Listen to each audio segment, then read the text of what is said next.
Guys, Ash here coming at you today with another Raid Shadow Legends Champion Guide. Welcome to the video, guys. Glad to have you all here today. We have Basil Babu says, Champion Guide on Dilgol. He is kind of an old school. He's about 3 years old. I think he was introduced in 2020 as part of the Vergamcar fusion inside Raid Shadow Legends. He is a rare dwarf. At the time of his release, he was really a pretty special champion. He's Void Affinity, Dwarf, obviously champion, attack-based champion as well. He's also going to be one of the few champions, I don't know, no champion really comes to mind who has an actual gun in this game other than Dilgol. He has a straight-up rifle, so that's pretty cool. It makes him pretty unique in that regard. There's going to be others, though, right? Who am I forgetting? Or is it just Dilgol? I don't know. Either way, he's got the shotgun, right? He's got the shotgun. Void Affinity again. He's an attack-based champion. On his A1, attacks one enemy on Crippler round. We have the weak version of decreased speed. This is really nice to have. Even the weak version on the A1 of decreased speed, one of my favorite debuffs in the game, and Dilgol's got it. Now, the downside is it's only a single hit, and it's a 50% chance, and it's the weak version, so it is somewhat mitigated, but it's still nice to have a nice A1 for a rare champion. Shot spray at the time of his release especially was really, really strong. It was the only rare champion, I still want to say one of the few, or maybe the only, that has an AoE decreased accuracy on a 3-turn cooldown. It's not a 100% chance land rate, but it is an 85%, 90%, and a 2-time hitter. It has a chance on each hit to proc on that A2. So, pretty dang good ability here. It's notable that this does not have, he's in a stun set, it doesn't have 2 shots at landing that stun. Even though each hat has an ability, each hit's going to be the same, and the way it's coded, the way it's worded, it's 1 shot at a stun if he was in a stun set, which is not what I'm going to show you guys today, but I just wanted to point that out the gate. On his A3, Big Game Hunter. It's a triple hitter on a 4-turn cooldown. Each hit of the 3 has an independent, again, 65% chance of placing the big version of decreased defense for 2 turns. Now, again, big versions of decreased defense from a rare champion, a dependable one at that, this is almost guaranteed because each hit has that 65 or 70 with the Sniper Mastery. Again, very important on this champion. We'll get to that in a moment. So we have the big version decreased defense. It's really nice to have when you don't have it against bosses somewhere else on your team.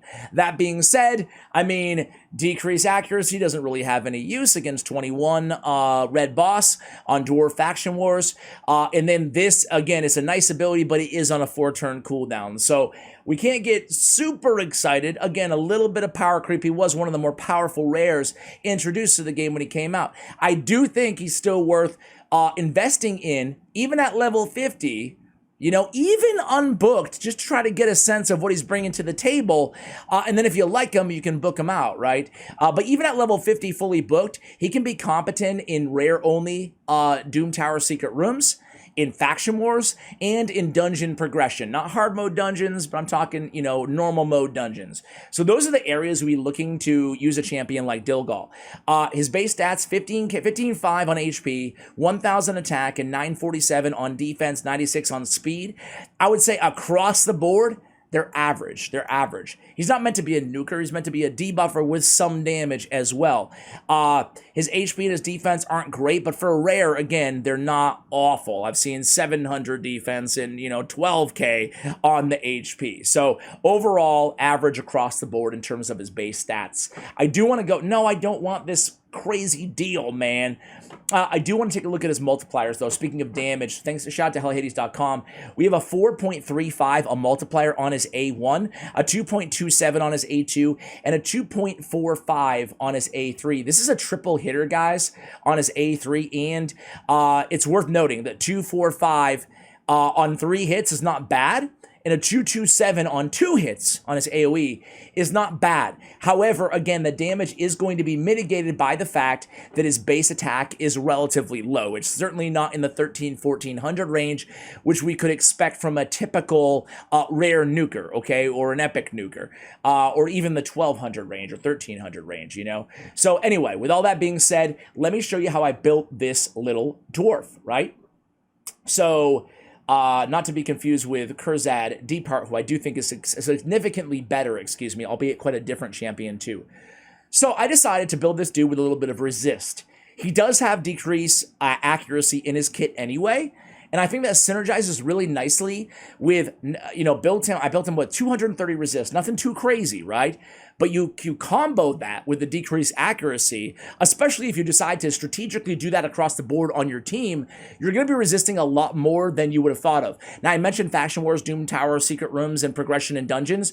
I should also mention that for Spider, he's pretty dang good too, right? He has the AoE decreased accuracy, which can mitigate the resist needed to resist those poisons from the Spiderlings. At the same time, he can act as your debuffer against the Spider Mother. So again, a very, very noteworthy Spider specialist as well. Even the decreased speed can be useful in that situation. So I threw him in a resist build for obvious reasons now, especially for Spider, right? Perception in Immortal. I look back at some of the guides I've made on this channel, and I feel like I'm falling a little bit into the trap of putting all my rares in stun sets with Fearsome Presence. And I don't want to do that. I want to give you guys alternatives, things to think about. And sometimes broken sets is just the way to go on your account. There's a lot of sets that make sense on this champion, right? If you really are relying on that decreased speed on the A1, you don't have another decreased speed option on your team. It's obviously not on a cooldown. It's an A1 ability. And the fact that it's an A1 makes him a viable candidate for a 2-piece set of retaliation, so there's so many different areas you can go with this champion. I wouldn't waste Relentless Gear on a Dilgol personally, but heck, if you wanted to, you could get that extra turn, try to bring that A3 down to a 3-turn cooldown, or just get more AoE times 2 attacks on the A2. You could put him in Lifesteal if you wanted to keep him alive in the early game and the mid game as well. So there's a lot of different options. I went with, again, Perception, Immortal, and Resist because we care about survivability. We care about accuracy, we care about speed, and we care about resistance. So why not, right? Why not go with the trip set there? His total stats here, as I said, we don't want him to be, he's not the tankiest champion or anything. He's not like a defense-based champion. So we don't want him to be the squishiest champion on the team, HP-based. And at 15K, we have to at least be aware of that. So we want to make sure that we are building enough HP to where he's not going to be aggroing the enemy mobs, right? 2,200 on the defense, it's okay. 2,600 on the attack is just fine. Again, we care about speed on this champion. We want to get 100% crit rate on this champion. We don't have Masteries yet, but we will have about, 103 crit rate and 120 crit damage when we choose our Masteries in just a moment. Obviously, accuracy is very important on this champion. Resist is nice to have, not essential on this champion. So again, stat priorities: accuracy, crit rate, speed, survivability. We put speed on the boots. We put HP percentage on the chest. Defense percentage is fine as well on the chest. If you can keep him alive, you can go attack percentage on the chest. We went with crit rate on the Perception gauntlets. Again, we got a trip roll of resistance too. Not too bad, right? So trip rate on the gauntlets, did I say trip rate? Trip roll, crit rate. The crit rate on the gauntlets is going to be really nice. I don't feel like you have to use all your best gear to get this dude into crit damage on the gauntlets. He's not that big of a nuker where I feel like it's worth it. I feel like crit rate is just fine on the gauntlets. If anything, if you wanted to find a lot of crit rate on your substats on the rest of your artifacts, you could put this dude in defense percentage on the gauntlets, HP percentage on the chest, or even attack percentage, right? So I'm not super stressed on min-maxing his attack and crit damage on this champion. I think I made my point, right? We have accuracy on the banner, we have crit damage on the amulet, and we have attack on the ring. Nothing wrong at all with going HP or defense on the ring instead. For his blessings, we do not have an Awakened Dilgol on our account, but we actually have a few options for a rare only. Phantom Touch is the obvious one, especially if you want to use this dude in Fire Knight. Let's get another hit on that A1, right? He does have a triple hitter on his A2 and a double hitter on his, triple hitter to A3, double hitter A2. So for those reasons, he's going to be a very, very breaking the normal rule. We're actually going to go Giant Slayer as a tier 6 mastery because, again, a 2-time hitter on the AoE. We have a Giant Slayer proc chance on every single one of those hits on every AoE hit, on every land, on every mob, right? Plus the triple hit on the A3, to me, justifies going Giant Slayer instead of War Master. Talk about that in one moment. But to that point, for Fire Knight, for extra hits on that A1, might as well go Phantom Touch. I would go Phantom Touch. There's nothing wrong with going Dark Resolve for the same reason that we're trying to build a little bit of resist on this champion, and the reason that it synergizes with the decreased accuracy debuff that he's bringing to the table already. It's going to have a chance to prevent any freeze, provokes, or true fear. Of course, Indomitable Spirit will prevent stuns, sleeps, and fears. So it's up to you guys what you go with, but those would be the blessings, excuse me, that I would consider. Let's go ahead and do the Masteries together, guys. So we already alluded to where we're going to go in terms of tier 6. We're going to go offense and support tree. Let's do it fast. We're going to go crit rate. We're going to pick up the crit damage. We're going to go ahead and come down to single out. We're going to come down to bring it down. We're going to come down to kill streak. And then we're going to go ahead and pick up Giant Slayer on the offense. On support, we're going to go with for the accuracy. Accuracy obviously super important on this champion. We're going to go with the charge focus. We're going to go with the swarm smiter. Instead of going with life drinker, I really want to go with arcane celerity. He's bringing so many debuffs: the decreased speed, the decreased accuracy, the decreased defense on every single ability. That the arcane celerity will give us a lot of turn meter boost throughout the duration of the battle. So I definitely want to pick up arcane celerity. We do have 3 basic artifact sets on, so I'm going to go Lore of Steel. I'm going to go down to Master Hexer, extend the duration of all of those debuffs, and very important that we go with Sniper because it works on all of his debuffs. Very, very important there. Also, I'm actually going to go with Cycle of Magic, reduce the cooldown of a random skill by 1 turn, and then we're going to go with... last but not least, I don't think this one's super important in terms of where we go, a few different directions. I'm just going to go with Heart of Glory, hoping that he has full HP more often than we attack somebody under a shield. He's not really a PvP champion, so you don't see any Dilgol really in the arena, despite having a serviceable AoE on his A2. It just doesn't do enough damage to be a nuker. So guys, that's the build. Let's go ahead and take him into a quick battle here, guys. There is a Doom Tower. I've been listening to your feedback in the comments, by the way, talking about, like, on a rare champion like this, that, you know, it's more of kind of a faction wars progression type champion. It's not, or basically not a specialist. I guess I could show you a spider run, but it's pretty basic, right? It's decreased accuracy and enough resist to resist poisons. There it is. So anyway, your feedback was basically, you know, Ash, you don't have to show us 8 runs in every dungeon with the champion doing the same thing. So I'm just going to show you Secret Room 5, Doom Tower Hard, rare attack champions only, and here he is. Let's go ahead and see how we do on this squad. I also want to kind of compare his damage. So this is Pathfinder Kate, by the way, Sylvan Watcher champion. She's in a stun set. We have a guide on her if you guys are interested. Here is his AoE times 2, and you can see 3,000. Look at all those Giant Slayer procs, though. You guys see that? A decent amount of damage, decreased accuracy dependably on everybody. You'll notice a 3-turn here, another 3-turn here, so a couple of Master Hexer procs as well.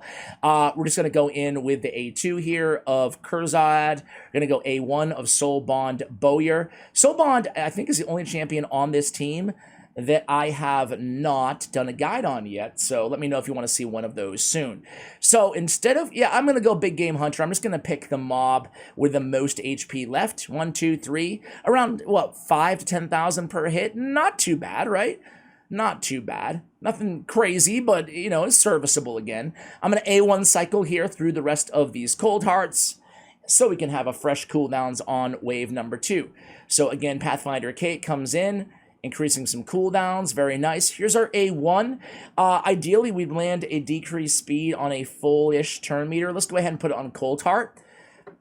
We'll come in with the A2 and of Elhain, try to stun some people. Another AoE of Kurzad. We do land quite a bit of stuns there as well. Come in A1 on Soulbond. Do have a weak ally attack coming up against the team, but it's totally cool. What we want to do here is be targeting the enemy with the lowest turn meter. Again, that's the big AoE. He nailed him with that AoE. It's not a ton of damage, but it's a ×2 hitter, and it obviously hits every enemy, which again is why we really want to go with the Giant Slayer over War Master. I think that's the number one. It's hard to say it's a mistake. So it's not going to be a massive damage differential, but it will be significant enough to notice if you guys want to go ahead and just kind of experiment on your own time, you know, but who wants to pay to redo Masteries at the end of the day, right? If you have your reset, you can kind of mess around and see what does more damage. But yeah, getting all those Giant Slayers on a ×2 AoE hit is going to be really, really important for a champion like this. So Giant Slayer are going to get a lot more damage out of this champion, and you know, who doesn't want more damage, right? Come on, come on. All right, so there it is, guys. The decreased accuracy wasn't a massive game changer here, but he really stands on his own, right next to Elhain, Dilgol, or excuse me, obviously Dilgol, Elhain, Kate, Soulbond, Kurzad. I mean, the damage is pretty close across the board here, and my man is bringing, you know, a useful debuff on every single ability. So, guys, there you have it. That's Dilgol. Let me know if you want to see any other rare dwarfs, maybe some epic dwarf guides here on the channel. Would love to hear from you guys in the comments below. Congratulations. Good luck on this champion. If you just pulled him, I will say again, just kind of reiterate, he's a champion who it really depends on your needs. You know, I don't think he's a must max. I just want to reiterate that by any stretch of the imagination, but he's a pretty cool champion to have. Thanks for watching, and as always, take care, guys.